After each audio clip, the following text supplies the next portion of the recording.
चलो तो पहुंचू पहले चलो जल्दी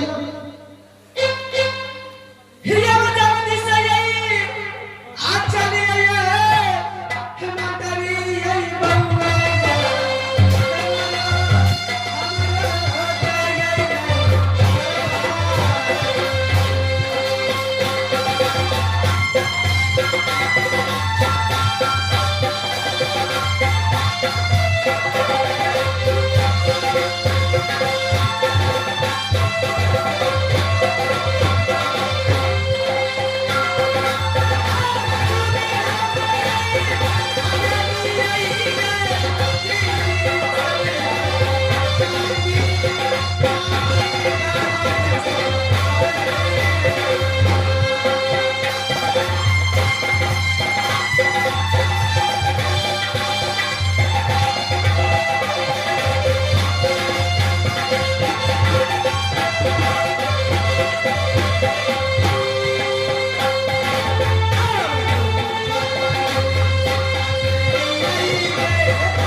ए,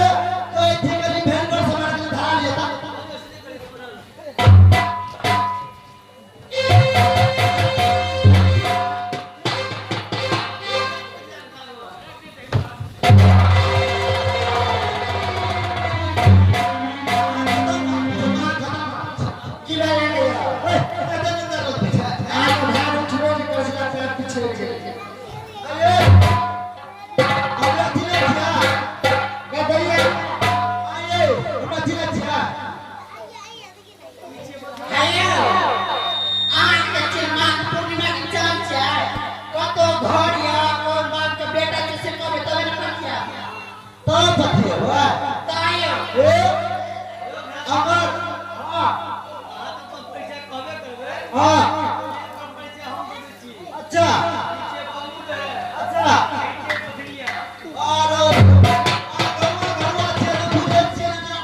आय बोल बोल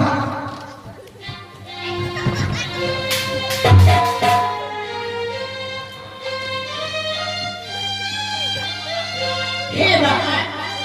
हे भगवान बोले हे भगवान सबसे पहले तू ये बतावा कि अपना चंडीगढ़ के समाचार केना अछि बा? हे भगवान अपना चंडीगढ़ के समाचार बहुत खुशहाली में जाए छे भगवान और माता जी के समाचार केना अछि? बहुत खुशहाली में जाए छे भगवान अपना हिंदी मन के समाचार बतावे हे भगवान ये बारे है तैयारी आप इस पगे छोटी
बहन कि बहुत दूर से आयल छी कि हमरा बहुत जान दुखाई है भान कि भूख लगल अछि कि चलो अपना महल में आराम करब हे भान। चलो जल्दी चलो भगवान फिर खाना बनवा पड़ा अरे दैया बोल बाबा जब से तू शादी करके चंडीगढ़ से हिंदी में जाना के तब से तोरा आवे के मन नहीं चले करती लगे दैया जब शादी है छै ना तब बुझै छै जे ससुरा में कते काम ताम करऽ पड़ै छै, सासू जी के एक हाथ सेवा करऽ पड़ै छै और सुंदर खाना बना के खियावऽ पड़ै छै पूरे परिवार के। त हमरा छुट्टी हेतै तब ने लेबा। आगे दैया एक दिन भाग रख रहेला कम से कम तुम्हारी घूमो तो काट के लगे आगे दैया नहीं तीन को बड़ा फोटा तुमकी बड़ा क्या चले लगे दैया मजा हुआ हाथ तोड़ का आगे दैया बात दैया कि दक्षिण से ना एक कोई फोटा लगा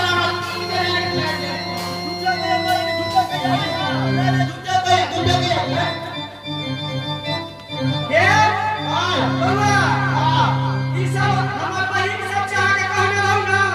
बहिन छै क्या हां मीन को बहिन छै। एक बार कथा लगते हे अहाँ के मजा हुआ हाथ बुझलिए क्या लगता ई साल लगा हाय हाय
कौन है हमरा बड़ सुंदर लगै छै हमरा बड़ ठिकान लगे छै आइयो हां हमरा से बियाह करबा कल लेबे क्या लेबा कल लेबे आ दादा इतना स्वागत तो न करे छै चाय बताइयो ने अब सिगरेट के बोल अहाँ कथी लेबै से लेकर तो बच्चा सिगरेट के ना चास के खड़ा ना से ये हमर बहिन ले ले चार सिगरेट का बुझलियै ये लगे मदद है ये लगे मदद लेके चलिए क्या अच्छा ये एक बात बुझलिए या की है बारह बता क्या आइयो हां महाराज के मोहन महाराज के यहाँ की है ये भगले बात विचार बुझलिए बोली बात विचार भगले के